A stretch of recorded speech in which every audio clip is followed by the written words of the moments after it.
guys, welcome to our Psyche World. How are you all? I hope you all are well and good. So, we all know हम term one का syllabus कर चुके हैं, हम term one का exam दे चुके हैं, we are eagerly and dispirited about term one result. So, just wait and be patient. Okay, so moving into term second syllabus in class 12th, so we have 4 chapters. ठीक है, we have 4 units. Wait, I will share.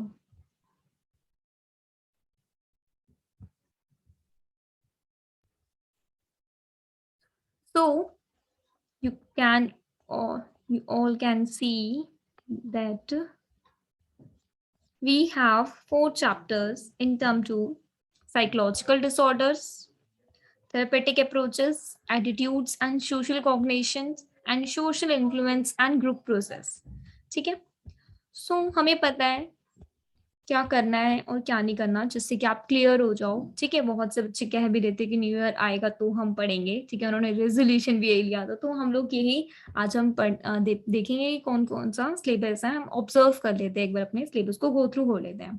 ठीक है, तो सबसे पहले unit में जो unit 4 आ रही है वो आपकी आ रही है psychological disorders.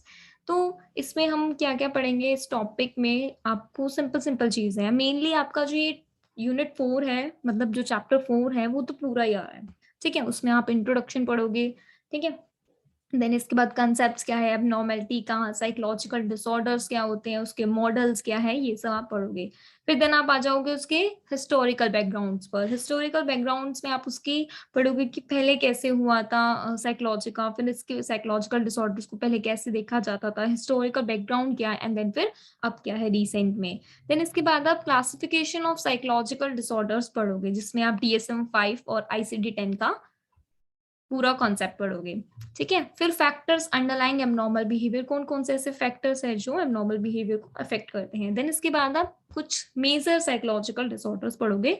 So we have 12 major psychological disorders. Anxiety disorder, second is obsessive compulsive, third is trauma stress related disorder, somatic symptom and related disorder, dissociative disorder, depressive disorder, bipolar and related disorder, schizophrenia spectrum and other psychotic disorder, neurodevelopmental disorders, disruptive impulse control and conduct disorder, feeding and eating disorder, substance abuse and related disorder. तो ये सारे disorders हमें पढ़ने हैं इस chapter के अंदर. तो ओवरऑल पूरा हमारा 4 चैप्टर पूरा का पूरा हमारा आ रहा है. ठीक है, तो इसके बाद हमारा 5th चैप्टर है थेरेपेटिक अप्रोचेस. इसमें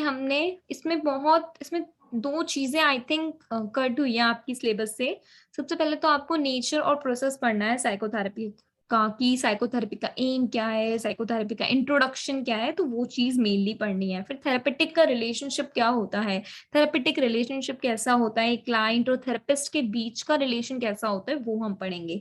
देन इसके बाद हमारी कुछ थेरेपीज आ जाएगी. वैसे तो एक और थेरेपीज होती थी हमारी, तीन मेनली 3 थेरेपी हमारी मेनली होती है. एक सबसे पहले हमारी साइकोडायनेमिक थेरेपी थी जो आपके सिलेबस से अब कट हो चुकी है. फिर हमारी आती है behavioural therapy, cognitive therapy, humanistic existential therapy. फिर एक और थी हमारी बायोमेडिकल थेरेपी, वो भी हमारी सिलेबस से कट हो चुकी है. तो mainly we have only 1 2 3 4 therapies: behavior therapy, cognitive therapy, humanistic existential therapy and alternative therapy.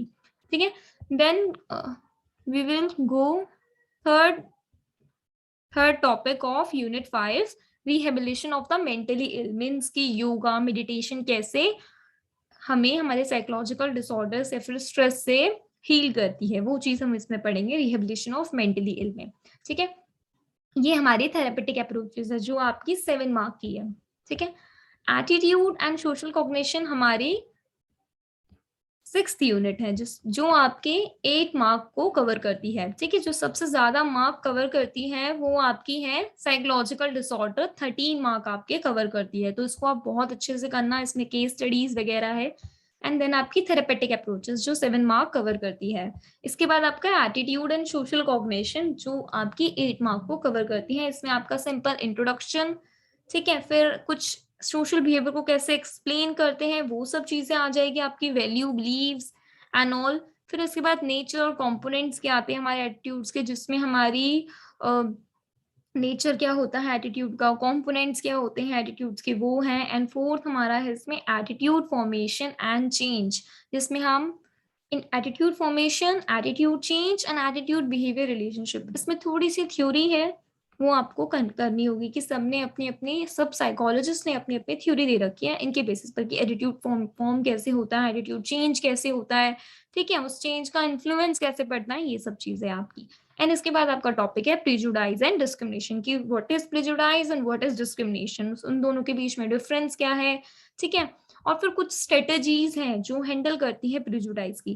देखो उसका ये पूरा एक पार्ट है, अगर हम बोले एटीट्यूड एंड एटीट्यूड का आपका सोशल कॉग्निशन तो पूरा कट ही हो चुका है, ठीक है, आपकी सोशल कॉग्निशन, स्कीमास, स्टीरियोटाइप्स वो सब कट हो चुके हैं। एंड ये पूरी की पूरी यूनिट 8 मार्क को कवर कर रही है, तो ये कितना कुछ कवर कर रही होगी, है ना। बट ये काफी छोटा रह गया है अभी आपके सिलेबस में, आपको बहुत सारा सिलेबस इसमें से कट हो चुका है। इसके बाद आता है आपका social influence and group process, जिसमें आपकी बहुत बड़ा चैप्टर है, इतना छोटा सा आपका इसमें दे रखा है जो 7 मार्क का है आपका। इसमें आपका introduction, then group, what is group, nature क्या है ग्रुप का, फॉर्मेशन क्या है ग्रुप का, वो आपका सेकंड टॉपिक है।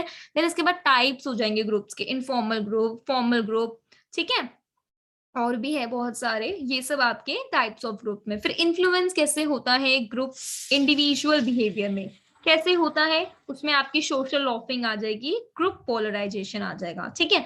अब देखो ग्रुप पोलराइजेशन के नीचे जितने कंसेप्ट आपके रह गए वो सब के सब कट हो चुके हैं, कितना सारा था, कंफर्मेशन, ओबीडियंस, कंफर्मिटी, देन इसके बाद आपका जो प्रो सोशल बिहेवियर की कुछ स्ट्रेटेजीज थी वो सब आपके कट हो चुकी है social influence and group process वाले चैप्टर में। एंड यू ऑल नो कि हमारा जो लास्ट आपका 8 और 9 चैप्टर जो रहा है ना, 8th और 9th चैप्टर, वो तो कट ही हो चुका है आपके सिलेबस से। तो वी हैव ओनली 4 यूनिट्स जो हमें कवर करनी है, ठीक है। इसके बाद अगर हम एक बार प्रैक्टिकल से भी गो थ्रू हो ले तो इन ओनली 15 मार्क्स का हमारा प्रैक्टिकल है, जिसमें हमें टू प्रैक्टिकल्स करने हैं। सिंपल प्रैक्टिकल फाइल आपकी 5 मार्क्स की होगी, ठीक है। वाइवा जो आपकी टीचर, आपकी जो टीचर आएंगे वो लेंगे, वो 3 मार्क्स का होगा। एंड आपका administration of 1 test and report writing, जो आपने बनाया है उसकी आपको एडमिनिस्ट्रेशन, आपको रिपोर्ट करके दिखानी होगी, ठीक है, उस टाइम, तो वो आपकी 7 मार्क्स की है। तो ये आपका प्रैक्टिकल था पूरा, जो आपका पूरा 15 मार्क्स का है। एंड ये आपका पूरा का पूरा 13, 7 एंड 8 एंड 7, तो सबसे ज्यादा मार्क की आपकी ये वाली यूनिट है, 4 यूनिट। एंड फिर उसके बाद आपकी ये वाली एटीट्यूड एंड सोशल कॉग्निशन है, एंड आपकी थेरेपेटिक अप्रोच और आपका सोशल इन्फ्लुएंस, दोनों 7 मार्क की है। तो ये है हमारा सिलेबस। सो यही था हमारा सिलेबस, हमें यही कवर करना है, मिड February तक मेनली हो जाना चाहिए, ठीक है। और यही आप लोगों को पढ़ना है, अच्छे से पढ़ना, अच्छे से करना। Thank you all and take care, bye bye, घर में रहना, सेफ रहना, bye. And if you are a psychology student and are you worried about tough concepts, so avail now for term 2 classes and DM me on my Instagram page. And Instagram page आपको description में मिल जाएगा. So avail now. Thank you.